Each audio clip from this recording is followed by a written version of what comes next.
Right, now this will tell us. And that's pretty conclusive. Still going. Close. I think he got it down. How strong is he?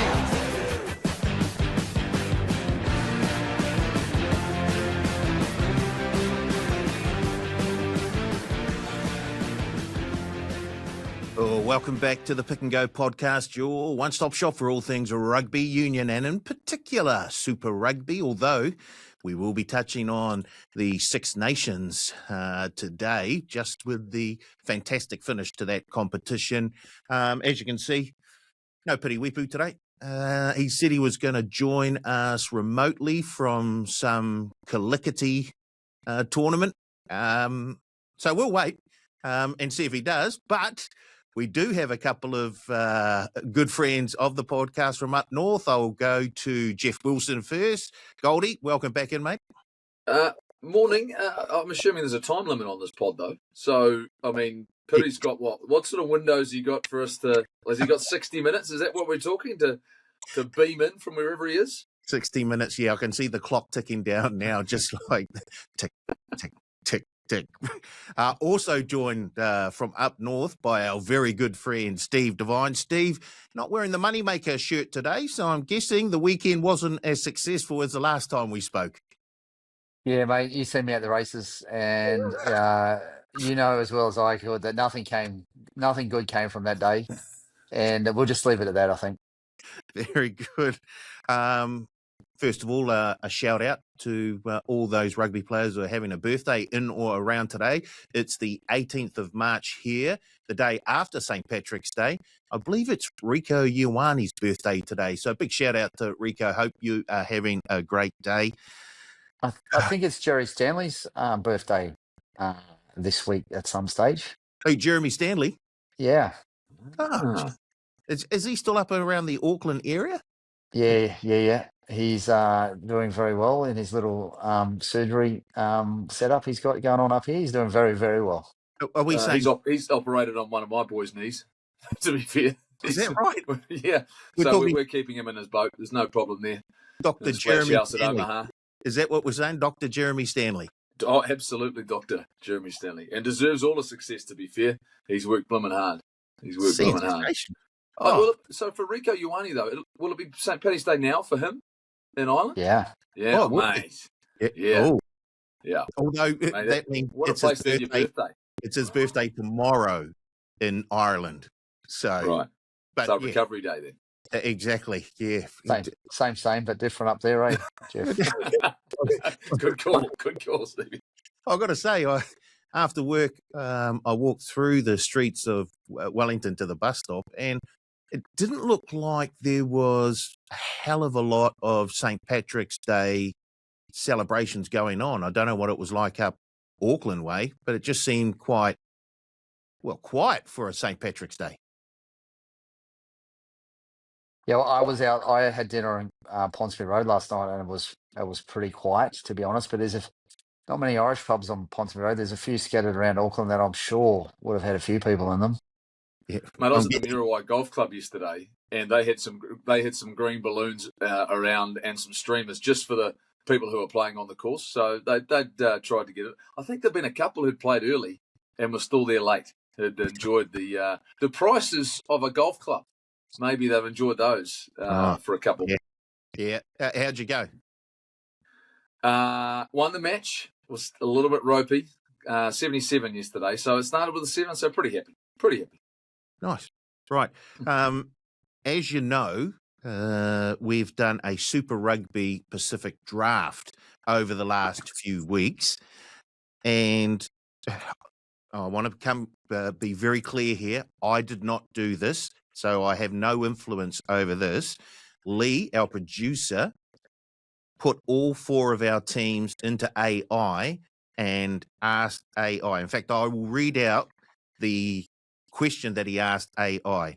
I have asked 4 people, Paul, Piri, Steve, and Shirley, well, Steve and Goldie combined, to do a draft using players currently playing in Super Rugby. Based on the teams they picked below, where would they finish in a league format if they played each other twice? Could you let me know your reasoning behind your answer, but keep the summary short, right? So, 4 teams. In last place, Pity's team probably finishes 4th. That's the most important result of everything. It's just don't finish last, right? That's pretty standard response around here, isn't it? That's particularly if you're putting money on it as well. It's high probability. Right. While it has quality players such as Cody Taylor, Tyrell Lomax, Fraser-type loose forwards like Duplessis Karifi. I don't know what Fraser-type loose forwards means. I should have checked. And strike runners like Corey Toole, it appears less balanced in playmaking and elite game drivers compared with the other squads, which would likely show over a 6-game double round robin. I'm going to use that by AI. I'm going to use that description of something this weekend. Perfect. My team likely places 3rd. Oh. It has outstanding individuals, Geordie Barrett, Bowden Barrett, Ethan de Groot, Samasoni Tokiaho, and strong ball carriers like Caleb Clark. But overall depth and cohesion in the pack is slightly less dominant than the top 2 squads. All right, let's get to it. We wait with bated breath. Not everything's the competition, right? Steve and Jeff's team would probably finish 2nd. Oh, come on. Probably. Surly. Surly. What? Surly, you know Surly's team would lose the final. Thanks to a very balanced forward pack, Tamaiti Williams, Tupou Va'i, Fraser McRae, Peter Samu, and dangerous outside backs like Lester Whanganuku and Tamotsi Tavatavanawai, but it may lack the same level of tactical control at 10 compared with Surly's side. I can't remember who you picked as your 10, to be fair. I didn't get a 10 in at that stage. I know, but Jeff picked a 10 for you. I did I? Well, you must have, because it's... I haven't got my team in front of me. Oh, crikey. Right. Didn't we take Stephen Peter-Fitter at one point? Didn't we have Steve? Did you have him at 15? I must have, but he could have moved into 10. I'm happy with that. Well, yeah. I picked Jacob at fullback, Ratamatavuki Netkins at fullback, so I must have played Stevie at 10. Yeah, okay, there we go. Right. Yep. Surly's team likely finishes 1st because it has the most proven match winners and international level core across the spine. Players like Damien McKenzie, Will Jordan, Rob Valentini, Scott Barrett, and Asafo Omua provide elite playmaking, breakdown impact, and leadership, while Warner Dearns and Peter Larkai add strong engine and physicality. Here we go. Well, if it was done like the Six Nations where it's straight round robin, he would stand a chance. But like I said before, if there's a final involved, I think we move into first place, Jeff. I 100%. If it came down to it, we're right there. And there's no. I mean, what you should do now is on a one-off game between these two teams, not over the course. Ask AI that. A one-off game between these two teams. Eh? Pressure builds diamonds, and Surly wears none. You want to see scenario? What would happen between your combined team against Surly's team in a grand final? Yeah. That's your next challenge. We'll ask AI next week, and we'll come back with the results for that. And hopefully Surly will be here so he can just put in his 10 cents worth about why his team was indeed graded the best out of all 4 of our teams. Let's have a quick look back to last week, and we start with the Hurricanes. I'm doing enough up there in the Hawke's Bay against the Force. Jeff, I guess a game where, it was the Hurricanes got out to a bit of a lead in that second half and then just sort of held on. Look, I was working at the game. The bench made the difference for the Hurricanes. They just changed the course of it in the second half. The Force were niggly in the first 40. Look, they're actually just a good all-round team, the Force, for me. They're competitive every single game they played. They showed down in Dunedin they can be right there. The Highlanders were lucky to come over the top of them. The Hurricanes just took a little bit of time to get going, but once they got that injection off the bench, and when I say injection, when you're starting to roll out a Tyrell Lomax and a Ruben Love, and it just had too much of an effect. But by the same token, they sort of relaxed and went to sleep a little bit towards the end of the game. So the Hurricanes got the job done. I could say, going to Napier, it's such beautiful conditions. It was almost like you're a bit on holiday. Like it was almost like you were going and they'd been there for a couple of days, and it felt like a pre-season game. That's what it felt like at the venue. Everyone was pretty chilled and relaxed, but once the Hurricanes actually got into their work, they were clearly the better team. Steve, for you, the Hurricanes, well, they're at the top of the table. They're up around there after a slow start to the season, but looked in control pretty much, well, definitely into that second half. Yeah, very typical Hurricanes is that they can coast at times and not be as fully involved in the match as they should be, but then just flick a switch and turn a game upside down. So perhaps a bit of a easier week mentally preparing for a game they thought might be a bit easier, but when they flick the switch, they're very hard. And if they're able to play an 80-minute match, they're going to be very hard to beat this year. Full stop. I just think when they're on, they're on. But it's their own undoing that brings them undone sometimes. How good was Warner Dunes? Yeah, Look, he's a talent, man, and I think he'll be pivotal to actually how far they go into this season, because they haven't got a lot of depth at lock. He's the one guy that I think can actually move the needle from a team that was a quarterfinal team to maybe go that little bit further. yeah. The more I think about it, I know number 10s control a game, and you need a good number 10. But when you've got a big second row, you're just moving bodies and you're getting go forward. And you look at all the teams around the world. You got big world class locks. You're always going to be there or thereabouts. And yeah, it certainly is a string to their bow to have a couple of world class locks running around down there now.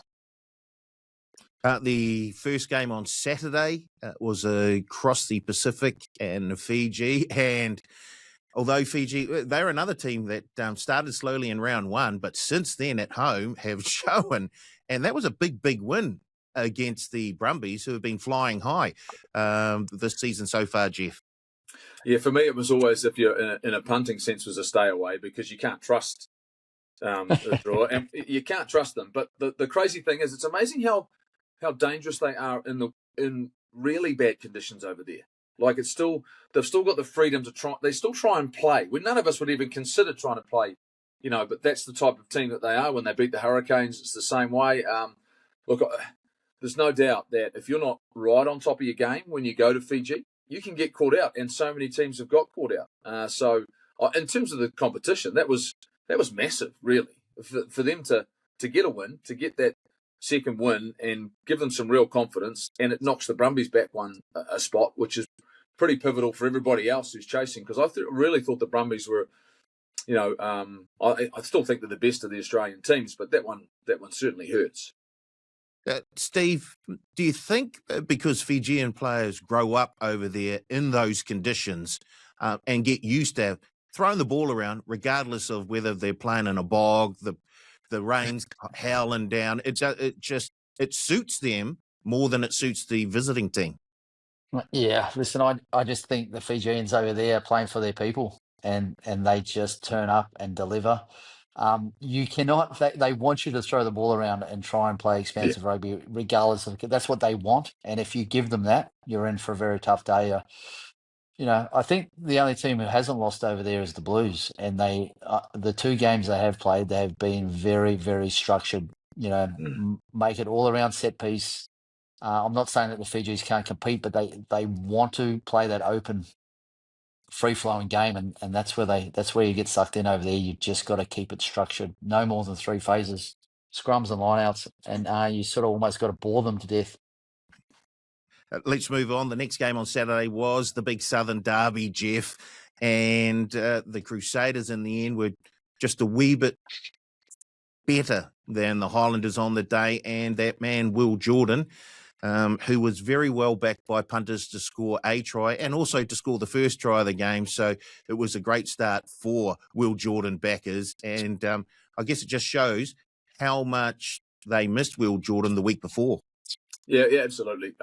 He is probably the most dangerous player, one of the most dangerous players in Super Rugby. And, the fact that if you give him opportunities and they use him pretty well, he gets himself involved. This was another game, though, very similar to the game the Highlanders played against the Reds when they were away from home. Just made too many errors, missed opportunities, and scored a couple of magnificent tries. But when you're coming up against the better sides, you need to stay consistent, and they just didn't take their opportunities. They had plenty of chances when the Crusaders had yellow card. If you're going to beat the team, you need teams to have an off day, and actually the Crusaders weren't that crash hot again, but the Highlanders just didn't take and didn't do enough, and the Crusaders took theirs. So. Yeah, it was actually a really disappointing performance, I thought, from the Highlanders. When you're doing so many things right, to come away from that game knowing that you really missed another trick. But huge for the Crusaders. They needed it, desperately needed it, and it just showed when you've got a couple of world class guys out there. You can make a huge difference, and Will Jordan will do that for them every game this year. He's that good a player. Steve, it's been an up and down season for the Crusaders so far. It's been difficult for them to put any sort of consistency together. They've been great one week and then they fall away the next. Yeah, it's been good to watch, hasn't it? Now, I honestly believe the Highlanders lost that more than the Crusaders won it. They'd be kicking themselves this week, and that's why I sort of feel like there's a big performance coming out of the Highlanders because that was one that got away from them. I thought, with 20 to go, that they were the better team on the field, and just those little things let them down. They've won games from there before, and they let themselves down this week. I'll just say this will be tough for them now, though. I imagine Cam Miller's probably not going to be available. So what they do at 10 is going to be pretty pivotal to what happens this weekend against the Hurricanes. I know we'll talk about that later, but that's he got clocked pretty bad. And so whether or not he's going to be fit and available, I think it's highly unlikely.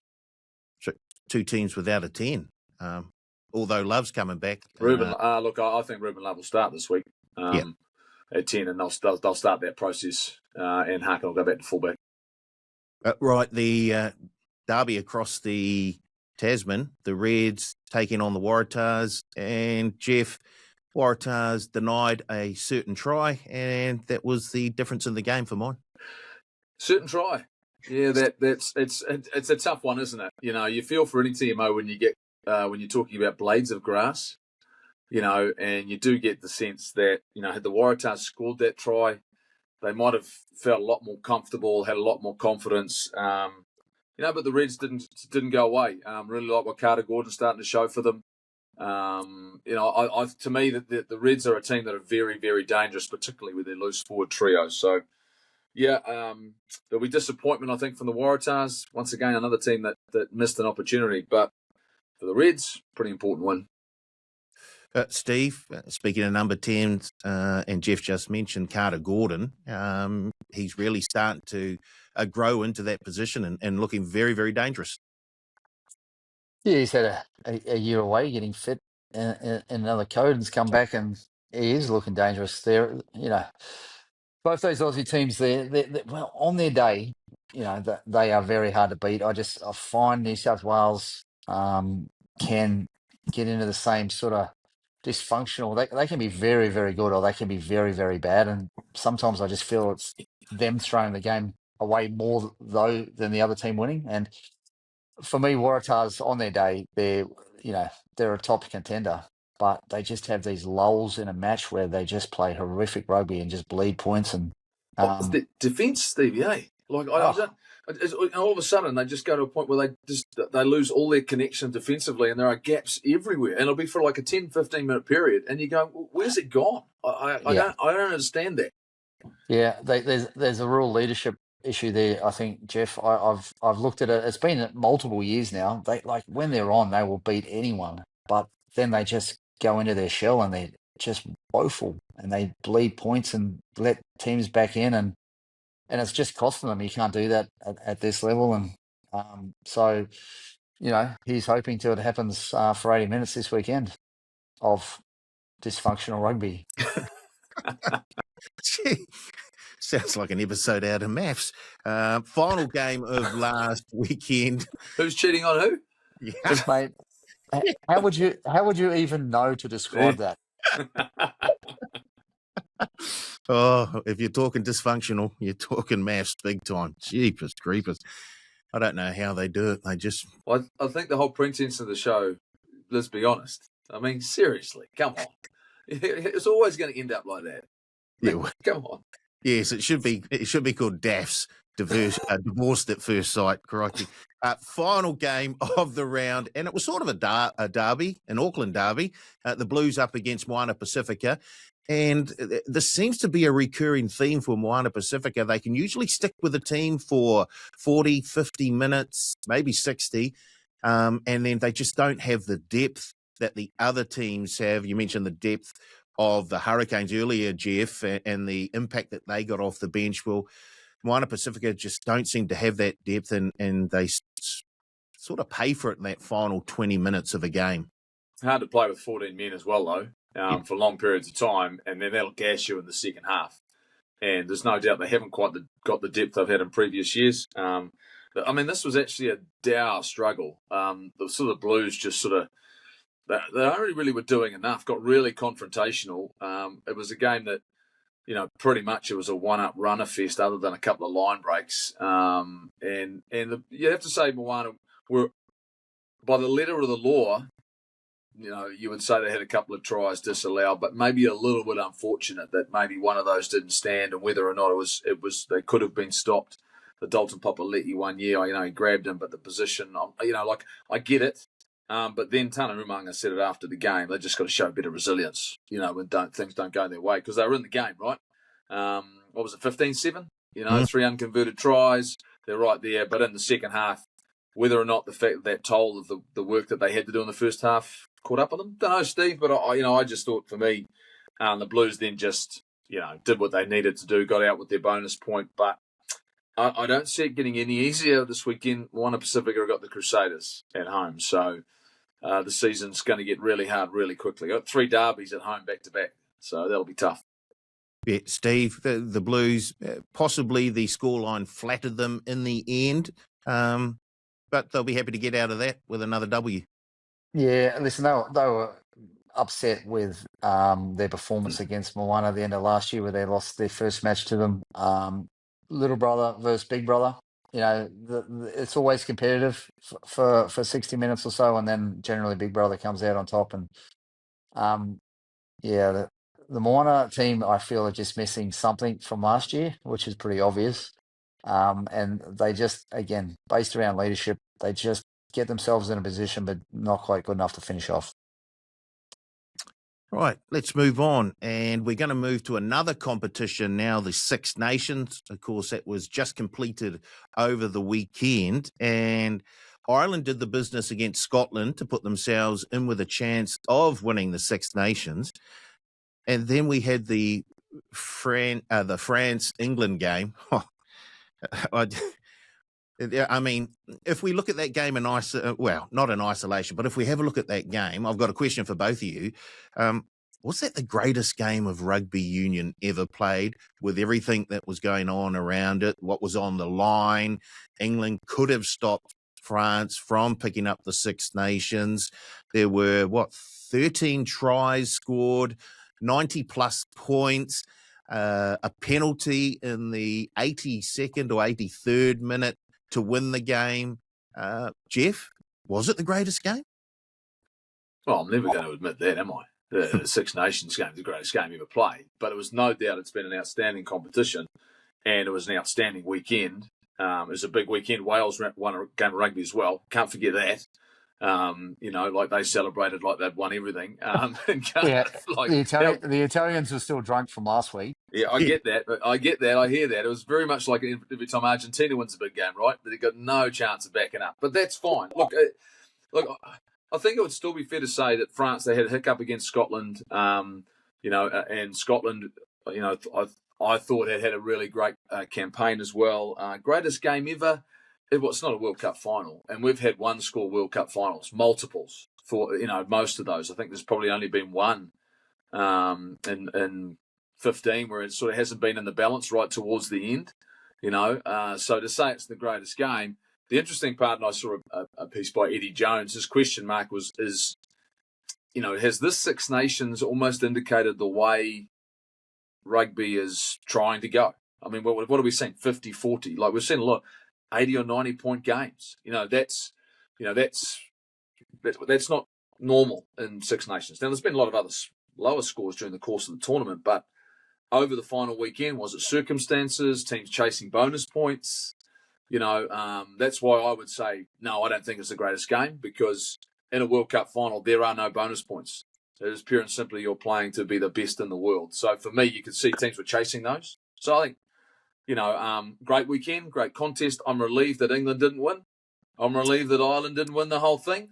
I am celebrating the French coming out on top, because if you looked at all of their metrics across the whole competition, they were the best team. Everything they did, line breaks, the way they played, points scored, tries scored, everything. And if you want a goal kicker to save your life, Ramos is the man, because that was ice in his veins. You see that sneaky little, I know which English player, did you see him running towards him as he was about to kick it? Did you see that? One of the, just trying to do that little bit of deception and distraction, even more. I would have had a crack at the English if they'd won. Wouldn't have he been given the kick to take again if he had if the referee had spied it, or if one of the officials? Maybe, I don't know. Look, had they seen it, did they see it? Academic in the end, though. Steve, for you, was it the greatest game of rugby union ever? I'm going to say it's pretty close, because England lost at the death. And any game where England loses, I'm all for. They're a shit rugby team. They've dropped 4 in a row, and the world should celebrate because of it. That brings up a couple of moments in the game for mine. First of all, the English Lucy Chesham, who had a massive game, scored 2 should have won the game. But the second try, he ran away from the goalpost. He was running away from the goalpost, and he was waving out like that. If he had actually dug deep, run towards the post, maybe they score that, and that means they're up by 3 late in the game, and France don't take the penalty goal because the draw's no good to them. They need a win to win the Six Nations. It changes the whole complex of the game. And then after the last try to, I think it was one of the English wingers, they're giving the crowd a bit of this, a bit of this, a bit of that, and it's like, that's fine, do that, but make sure you win the bloody game. There was some. Hence why we all feel the same way Steve feels. Yeah. Yes. Yeah. And well done to England, because they lost it themselves. So good to play. They've dropped 4 in a row. They're probably going to need a new coach at some stage. There's one thing about playing this negative rugby with drop kicks and penalties and how they play, is that if you win the game, then it's all good because you won. But if you drop 4 in a row and you're playing that negative rugby, pressure builds very, very hard. So I think that's where the English are at. They get above themselves a lot, and they're certainly been looking in the mirror just a little bit too much over the last month or so. Well, let's be honest. Pollock just actually has to hold the ball when he gets the turnover. Yes. And he does a dirty fly hack down, thinking he's all things to everybody, and tries to kick it down the other end of the park. They turn it over, and 3 phrases later, there's a penalty. Same thing, you shut it down. Shut it down. You had a minute to go. Like, as simple as that. Hold on to possession, So to me, you say there's that.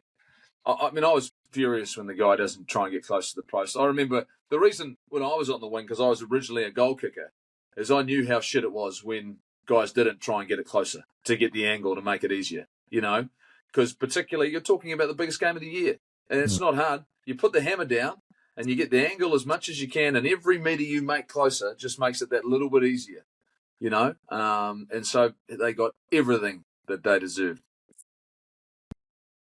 We might leave it at that. I do like that. Oh, no, what I do want to know is, if that's not the greatest game of footy you've seen, what is? For mine, right up there has to be the think it was the year 2000, All Blacks, Wallabies. 2001, maybe? All Blacks got out to a 21-0 lead early on. And in fact, I think it was in the first 5 or 6 minutes. They were just cutting the Wallabies to shreds. Wallabies came back. I think Sterling Mortlock scored a try. And then right at the end, or towards the end, I think it was Tane Randall who popped one over the top to Jonah Lomu, who then scored a try to come back and win the game. That was just a sensational game of rugby.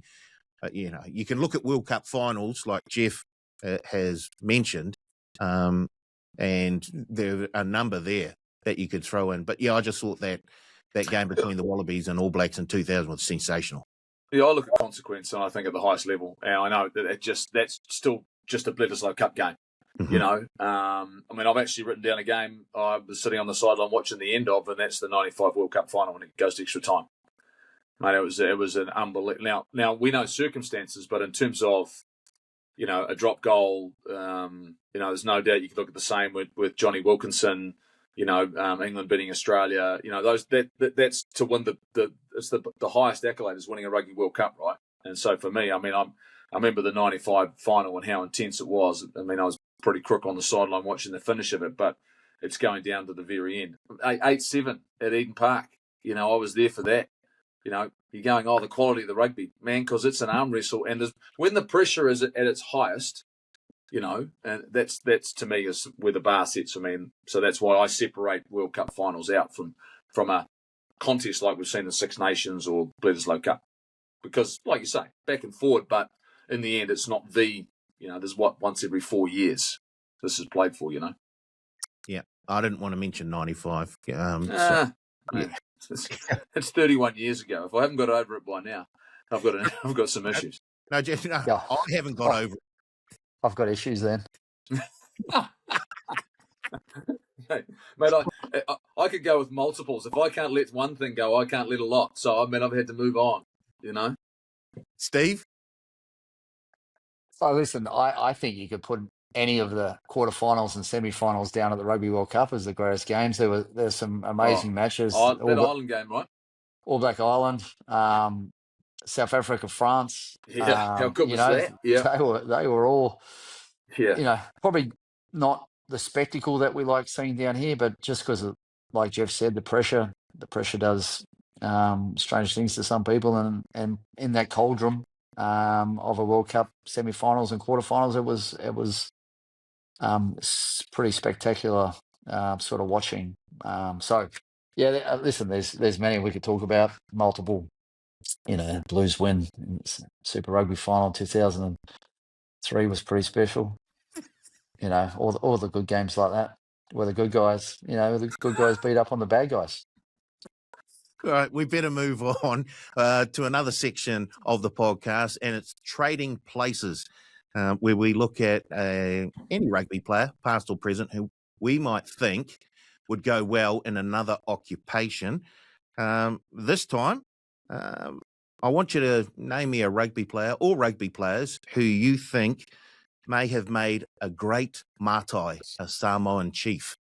And I believe there are one or two All Blacks who were made Mātais. John Kerwin, if I remember correctly, was made a Mātai years and years ago. I think Kevin Mealamu may have been made a Mātai as well. So, Jeff, were you ever made a Mātai? No, that's probably not that. I don't think I'd sort of see myself as one of those. To be fair, as a chief, I don't think. I think we've had a number I've played with, the likes of Anissa Tolamaka from Tonga. I think he was almost the king of Tonga for a while when he was coaching their team. Look, it's obviously a great honour for anyone to have that bestowed upon them. I mean, you're talking about leadership. You're talking about people who have, I look at some, would a Sam Whitelock, would they, the fact that they've led in certain ways, and you're just talking people with mana, right? You're talking men who have an influence on people. So, yeah, I mean, it's obviously been topical this week. I don't know anyone who's asked for one. And I know our Prime Minister didn't ask for one. But I mean, it's a show of respect, right, Steve? We've played with plenty of rugby players, right, who that we've respected and have certainly deserved it, Steve, did you ask for one? No. I am from an island in the Pacific, but not the smaller ones, the bigger one. Mate, I thought Jerry Collins was probably a person that would fit that mana. I had Kevy down on my list, and also Michael Jones down as just really good, tough, hard people that people aspire to. It's funny you said Isi Tolomaka there, Jeff. I played a game back in my first year here in New Zealand, and I kicked the ball a bit too long, and my winger, Dougie Howlett, chased it up, and Isi Tola was hanging back on the wing, and he caught it and just charged up the sideline, and Dougie had to tackle him, and about 5 minutes later, he came up to me and goes, he had a bit of a lump on his collarbone, and he goes, it was like a golf ball. And he goes, mate, does this look all right? And I looked at it and I was like, oh, mate, it's just a bit of fluid. You'll be all right. And then about 5 minutes after that, he asked the same question to the doctor, and he had to go off because he had a broken collarbone. Poor Any chance you could find touch next time? I mean, that's yeah. I kicked a bit long, hoping Dougie would run and chase and catch, but bad option by me to kick it to the biggest player in world rugby at that stage to get a good 10 meters wind up. And poor old Dougie. Yeah, there was definitely an element of running straight going on there, wasn't it? Yeah, and if there was only going to be one winger when it was Isi Tolomaka up against Dougie Howlett. Yeah. I got there late to supply a little bit of impact, but not a lot. But the Jabba theory generally is my only defense. Dougie slowed him down pretty good. Yeah. Oh, jeez. Well, his collarbone did anyway. Yeah. I was like, that looks weird. That's just a bit of fluid, but it was actually sitting. The collarbone was sitting on top over. of. Yeah, the top of.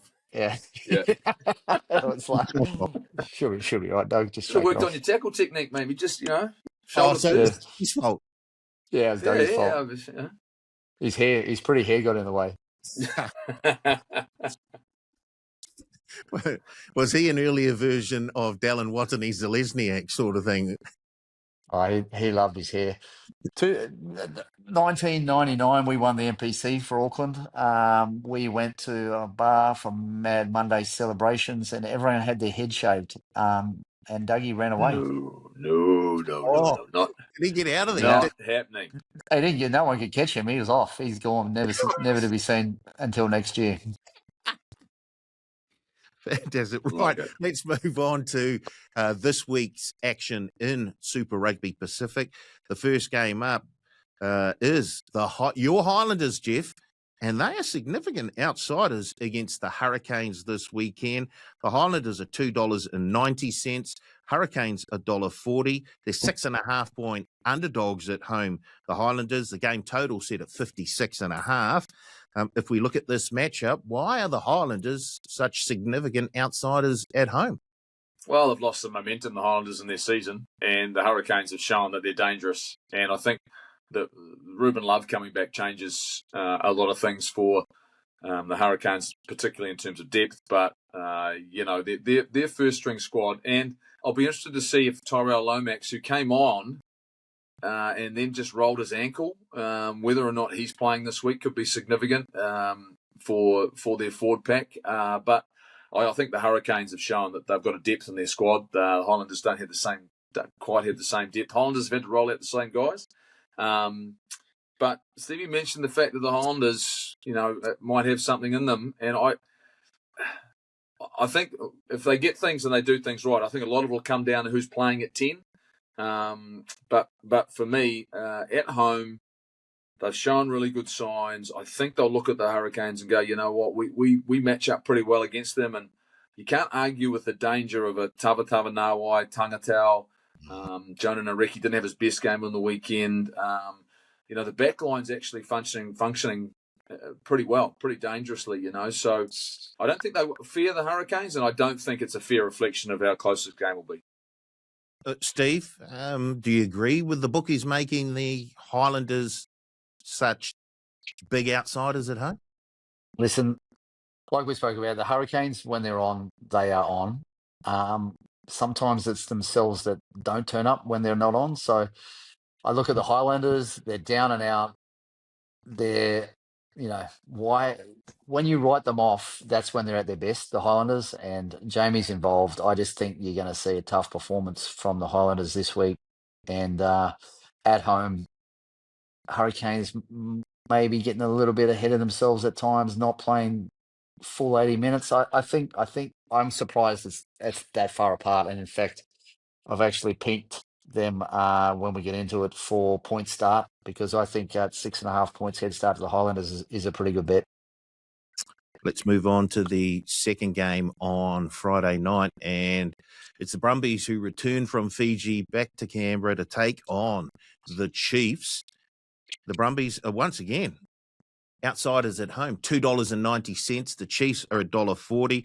They're 6.5 point favourites, the Chiefs over there in Canberra, and the game total is set at 58.5. Jeff, can the Brumbies bounce back here returning home, or will the Chiefs pour more pain on them? Yeah, the home teams have had a pretty good run, at the start of the season in most cases. So it would suggest that the Chiefs will have it'll be a challenge. But I just think they match up so well, and they're in such good shape, and the depth of the Chiefs. I think they'll beat the Brumbies. I really do. Brumbies have lost some momentum. I just like the Chiefs in this game. It's just this is more of a bit of a gut feel for me. I think they'll go over there and they'll be, with Damien coming back, after having a decent hit out, then getting a week off. I just like the Chiefs going into this game. He's going to go up a gear from this first matchup. And that'll just set their back line alight. So, I've got the Chiefs having a pretty good win here against the Brumbies. Steve, you give the Brumbies a chance to bounce back against the Chiefs? Yeah, listen, the Brumbies are always tough to beat at home, and there's added fuel in their fire that they actually need to win this one.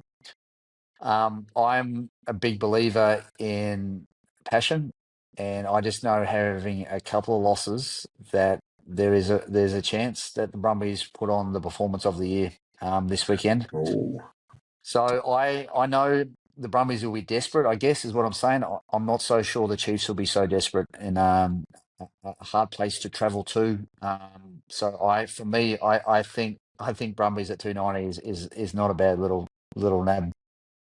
Gee, we're 2 games in, and Steve Devine has gone with 2 home dogs, the Brumbies and the Highlanders. Oh, I do like this. I like it a lot. Saturday at Fiji, $1.72 favourites against the Reds at $2.05. They're 1.5 point favourites, the Drua at home, and the game total set at 58.5. I'm not sure what the forecast is, but if it's like it was last week, then you got to think the Drua are once again a pretty good bet. Yes, Goldie. Yeah, I think they are, but once again, I don't trust the Drua. And this is the thing. The reason I say if you go by effort, and I think the Reds actually once again match up really well in this game. I like the Reds' effort. They play in a really hot environment where they are. Have they not won in Fiji? The Reds, quite possibly. I'm pretty sure I think they've won once over there as well. I think it was in Suva. The game they won was in Suva. This is Lotoko. They're at Lotoko for this one. This to me is a coin toss. It really is. I don't know which way to go with this one. Because I think it could be that one score game. I think they'll go back and forward at each other. I don't know if the Reds play that game you talked about, Steve. I'm trying to slow the game down. That's not their DNA. They certainly don't look at kicking penalties and taking points. So, this is a coin flip. If I had to put my life on it, you know what? I might go the Drua on that then, if I had to. But just because they are at home and they've shown how good they are with their couple of games, their couple of wins. I've just asked AI if the Reds had won a game in Fiji. It says no. As of early 2026, the Drua have maintained a dominant home record against them, including a 36-33 win in 2025 and a 28-19 win in 2023. So, Steve, can the Reds get one this time? No, I'm a believer. I'm a Drua believer. I love the rugby they play. They play for their people. The crowds there, the entertainment factor that they provide. I'm all for it. And I've made some good money on Fijian team losing at halftime and winning at full time. And I continue to place that bet every week, mate, because I'm a believer. Well, we may see that moneymaker shirt back on in the not too distant future. No, mate, I had a So, look at it so before. you don't do that away from home, though, do you? Never. Fiji, So- Fiji, Fiji at home, losing at halftime, winning full time. I've won $21. I've won $18. Mate, it's a gold mine. But I've just looked before, and it's $7 this week. So, yeah, it doesn't really do it justice. You're still going to take it, though, are you? Yeah, probably $7. It's not bad. The bookies are sick and tired of handing Yeah, cash. They're onto me. Yeah. They're onto me. Yeah. Moana Pacifica, oh dear. They are $11 against the Crusaders, who are $1.03. They're 26.5-point underdogs, Moana Pacifica, and I'm fairly sure they were 26.5-point underdogs when the bookies opened their match against the Blues last weekend, and I think it got out to at least 31.5. So once again, I'm not sure that 26.5 is enough. The game total set at 67.5. Can you see Moana Pacifica covering the spread there, 26.5, Jeff? Well, funnily enough, they were a few days ago 30.5. And I would have said I actually had that as I think they can cover that. Look, I don't think this is a team that lays down, and they are at home on the shore. I think there's a big performance in them. It's not to win this game, but to cover at the 26.5 is all of a sudden it got a little bit tight. I liked it when it was at 30. I thought, that's a big win. And you think of the context, they've actually been able to score some points this year. They've actually scored some tries, but this is a tough ask for this squad. Miracle Whailangi is leading this team as best as he possibly can, playing his heart out every week. But they just don't seem to have that same steel that they had last year. But they lost so many of their experienced players in the off-season in regards to their depth. And so they've just got a lot of kids that haven't played enough rugby, at this level to be able to last. So for me, can they cover that? I'm not sure at 26.5 they can now. I think that'll be a hard one for them to cover. I think the Crusaders will win this and probably win this one well. That's how I see it. Steve, 26.5, is that enough for you? Yeah, they should be at 126.5. No, I think the Crusaders will win this. They win it easy. I've actually got Crusaders down at 13 plus at $1.20. I reckon is money in the bank. The Crusaders, Moana, there's no Artie this year. There's no inspirational leader. I know they're doing their best, but they're not the team they were last year.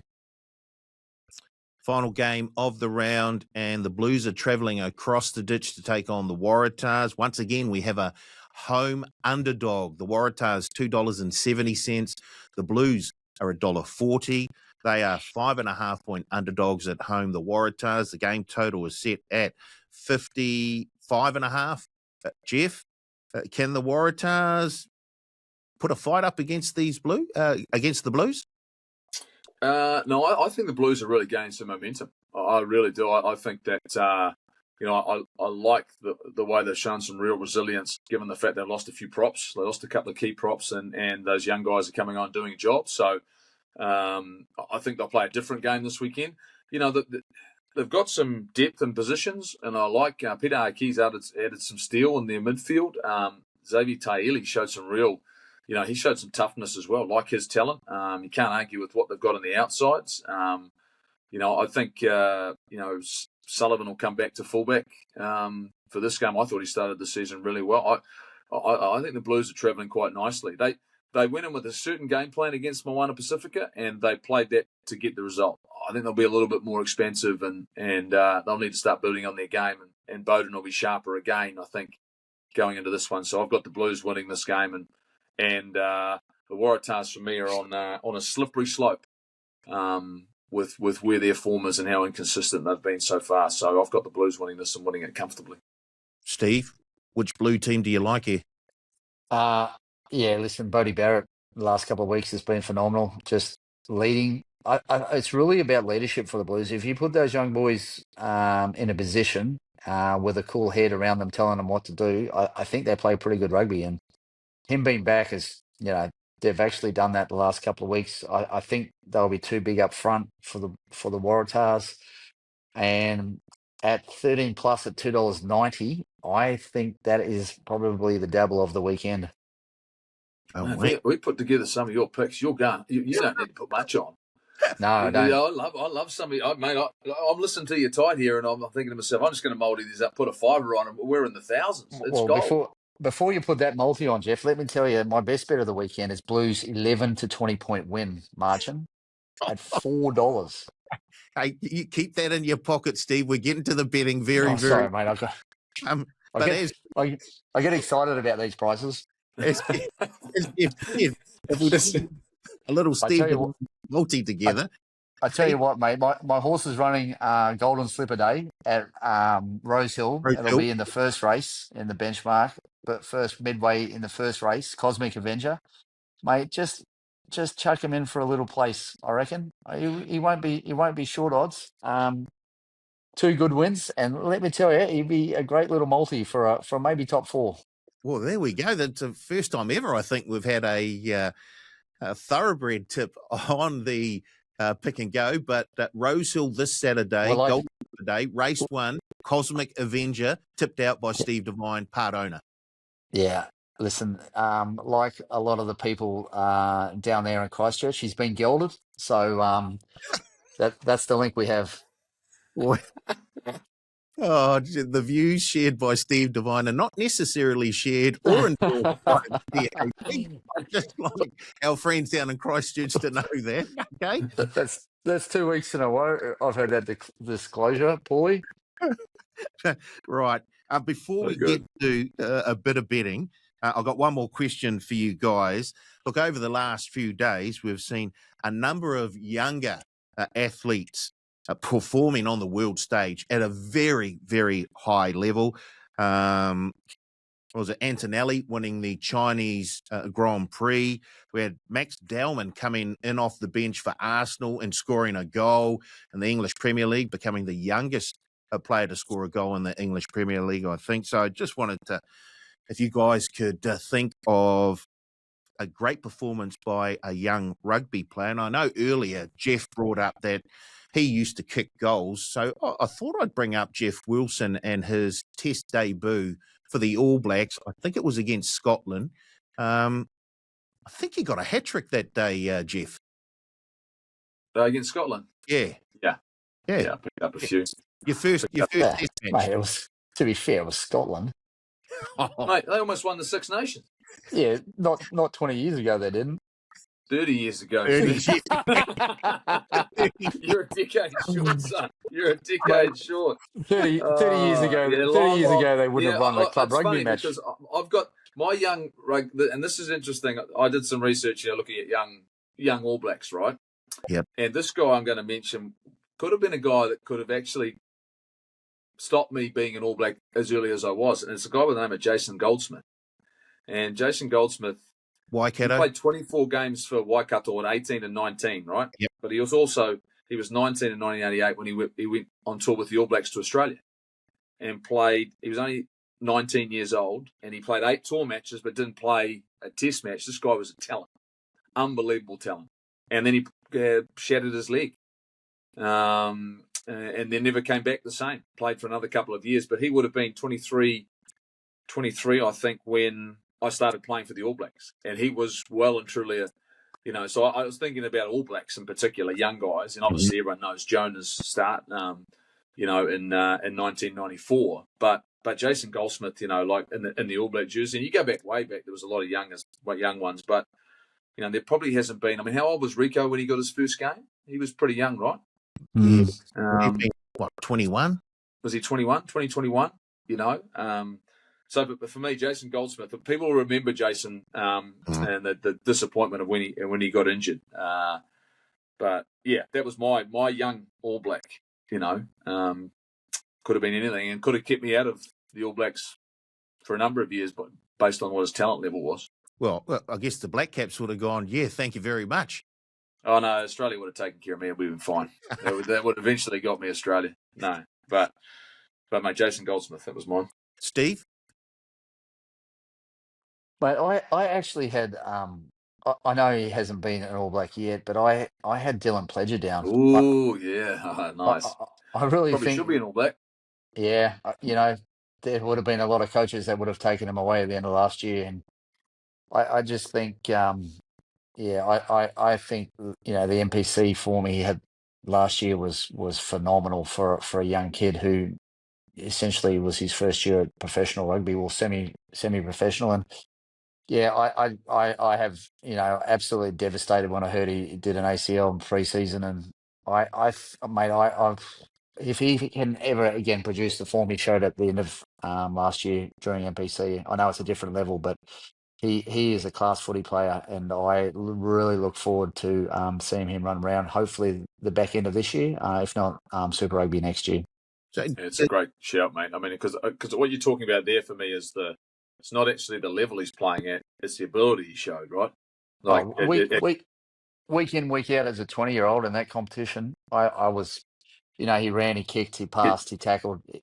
I haven't seen a kid on the block do that for a very long time. Yeah, I agree. I think that's when you start talking about young athletes. You can just get that sense, right? That the skill level and the athleticism and all the things that you see. It was impressive. I was devastated he didn't get a chance last year. I didn't think there was a reason.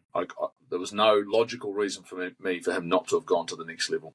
Yeah. Does he, with Dalton Papali'i moving on after this season, he maybe gets a step closer to All Black selection? And if he does come back during the NPC and he has a good NPC, do you see him? Does he know what position he plays? What are you talking about Dalton for? Pledges are 9. You're talking about Dalton Papali'i. What are you talking about? Sorry. Are you thinking of Lucas podcast. Casey? Are you thinking Lucas Casey? You're thinking Lucas Casey. I was thinking of Lucas Casey. I was. At least you're thinking about the same position. That's helpful because, that was going to get really awkward because everyone would have been watching going, what's he talking about? Paulie does the same with his horse racing tips, mate. He always gives the wrong one. But no, you're not wrong about Lucas Casey though. But he's got a bit to do. He's got a bit to do as a player, but he'll get better over time. But in terms of the halfback skill set versus a loose forward skill set, but we're seeing talent, and there's plenty of it on show again. Well, that's a crowded sort of position at the moment, isn't it? The halfbacks, and well, Cam Roygaard's number one. But so, who do you see next? Are you saying that Pledger's next in line in your eyes? Well, not currently because he's probably struggling to walk still. But yeah. I think, mate, at the end of last year, I had him as clearly my number 2 halfback in the country. That was NPC form. I'm not saying the others are any slouches or not good. I'm just saying that his performance through NPC last year was remarkable. I agree because all the other halfbacks are very different. Like if you go through and you sort of look at the skill sets, Finlay Christie is very different to Cortez Ratama, who's very different to Noah Hotham, who's different to Roygaard. And if I then go to know what I think I want in a halfback, I'm going to Pledger. I'm looking to that style of game. So I think that's where it gets, very, very interesting in the All Black discussion around 9 because, they're all different stages of their careers, had different levels of opportunity. You sort of know exactly what you're going to get with Finlay Christie. Cortez Ratama is sort of his highs are really high, but there's some games where he doesn't quite execute the things he needs to execute. You know better than me, Stevie. I just look at them and Noah Hotham's had this. He has these moments and then he gets injured and then he disappears for a month and comes back and it's just and he's certainly got a lot bigger Hotham. All of a sudden he's filled out. Does that change his game a little bit? Is that what he's looking for? So Yeah. If I want skill set in a year's time, or hopefully 6 months at the end of the year, then Pledge is probably my guy. I just feel in that test arena it's often the mistakes you don't make is more important than the chances you create. And Yeah. there's certainly a few that are making a few little more mistakes that turn out to be, bigger mistakes. So, yeah, I'm really looking forward to Dylan Pledger getting back on the field as soon as possible. I wish him well, and I can't wait to see, without putting pressure on a young kid, I just, really enjoyed watching him play rugby last year. Right, let's move on to a wee bit of punting. And last week, it was an up and down sort of week. I think Jeff and Surly took the Reds, I think, head-to-head to beat the Waratahs. They were successful there. But outside of that, it was a wee bit of an up and down week. So let's get to this week, and we'll start with Steve because I think we already almost know where Steve's going to go. But let's check out his best head-to-head for this weekend. I've got the Brumbies at $2.90 in Canberra in a bit of a must-win after a couple of poor performances. I just think they're going to bounce back hard. And $2.90, I think, head-to-head, I think the Chiefs are going to win. But $2.90, there's just enough money in that for me to have a dabble. Jeff, your best head-to-head? Blues winning, beating the Waratahs away, just $1.45 head-to-head. I think that they'll win.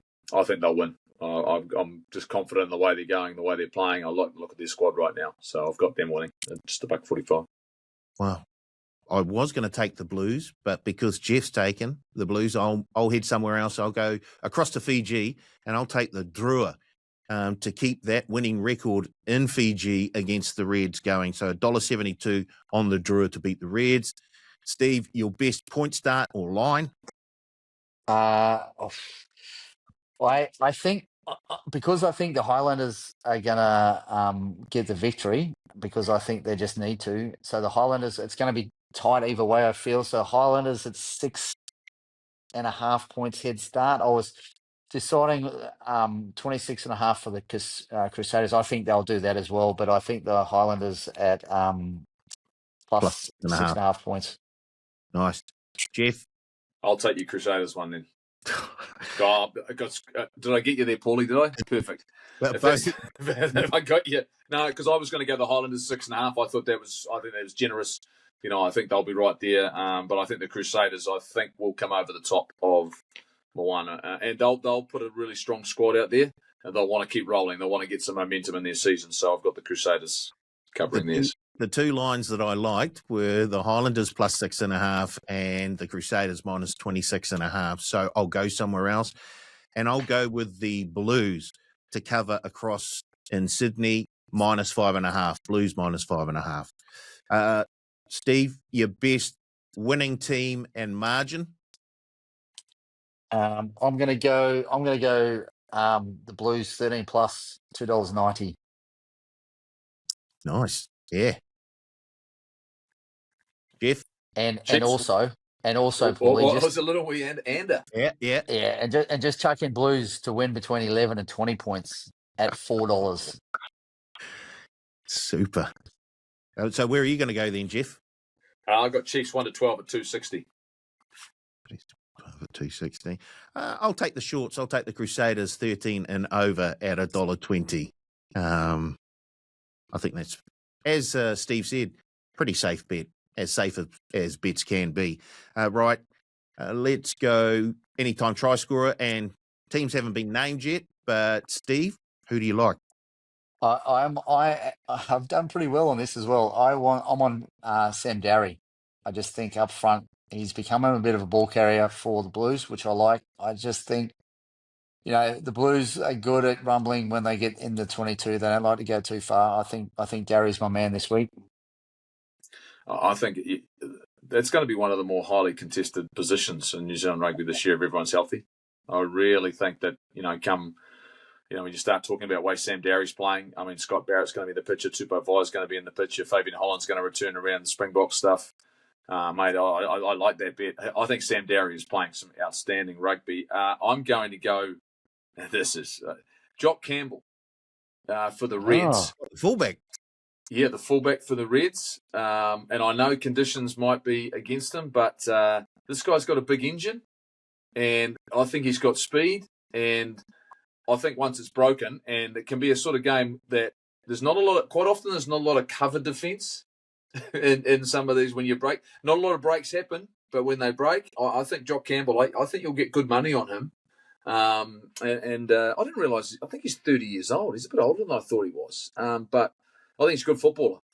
Really like what he does, and he's not afraid to have a bit of a crack as well. So I thought I'd go a little bit outside the square there and pick the Reds fullback, anytime try scorer. Right, I'm going to go with Caleb Tangito to score a try this Friday night. Oh, again, that's every week. $6, $10, what is he paying? Every week in a row. That will not be $1.06, $1.10. Do you even know another player playing other than him? Carlo Tizzano, but he's not playing. Okay. Fair enough. I hope you're right. I hope you're right, buddy. I really do. Right, your best bet to put in our best bet bundle multi. Can be anything. Can be one of the bets you've already tipped out. It could be the Reds to lead at halftime and the Drua to win. Steve, your best bet for our best bet bundle.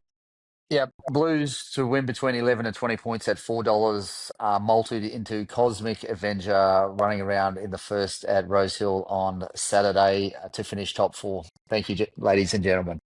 Beautiful. Jeff, where are you going? Highlanders to cover. Point start. That's my best bet. Plus 6.5. Yep. I'll go with the Crusaders to win by 13 or more at $1.20 just to keep it nice and tidy. Right, that's it for another week here on the Pick and Go. Steve, what have you got on this weekend? You working? Mate, there's a bit of a concert happening this weekend in Auckland at the Domain. I think I'm heading along to that. And then a nice little staycation, I think, is what I have sorted out for Sunday. So it'll be a great little weekend, mate. Bang. Who's playing? It's the orchestra thing. Oh yeah. No. What is it in the Domain? It's the what do they call it? It's the digital music. It's like symphony, or not symphony. What's it called? That's the one. No, that's the one, Symphony. Jeff. Yeah. I heard it's awesome. Yeah, I'll go to work. I'll go to work. I'll go to work. You just chill out and have a couple of vinos, and mate, sounds good. I'm at. Is that right? When I was at work on a Monday and you're playing golf. Yeah, that'll be it. Or was that'll that Tuesday? 100% it. You're not right. Or was that Monday and Tuesday? It might have been, and I've got another game today. Anyway, You'll be down in Dunedin, Jeff. No, I'm not down Dunedin. Actually, I'm at North Harbour Stadium. So Crusaders, I've got Moana Pacifica. So I'm looking forward to that. The atmosphere has been great there last year. They really set it up. So I'm looking forward to that and then we'll get into it all on the breakdown on Sunday. So it will be interesting to see what more we hear this week. Actually, we're getting closer to hearing anything out of NZR. There's lots more rumours coming on. Did you see that little wee thing that Sean Edwards posted? Just sort of saying he wants to win a rugby championship someday. And he'd love to coach in the Southern Hemisphere. What? So there might be a vacancy coming up. Oh, shit. Okay. Very interesting. It's going to be a very interesting few days. From what I understand, Hanson's really going to struggle to keep his job, right? Yeah, look, I think there's a lot of... It's how you say... When you say clean slate, what's a clean slate look like? Is that completely... Are you trying to, I don't know. Yeah, from what I've heard, if you look at what came out of the review, it wasn't looking that rosy for him. So I very much doubt, from what I understand about the review, is that he will be involved again. I don't think two coaches will survive. There you go. I don't think they'll take more than one. I can't see that. Be just too much influence for me. But at the moment, you know what the great thing is? We're not hearing anything. And that's no leaks. I mean, yeah, they've done some plugging somewhere, or maybe all the leaks have left. I don't know, but ultimately, because we don't know, Steve, it's actually a good thing that there's not too much speculation. So we'll find out soon enough, I'm sure.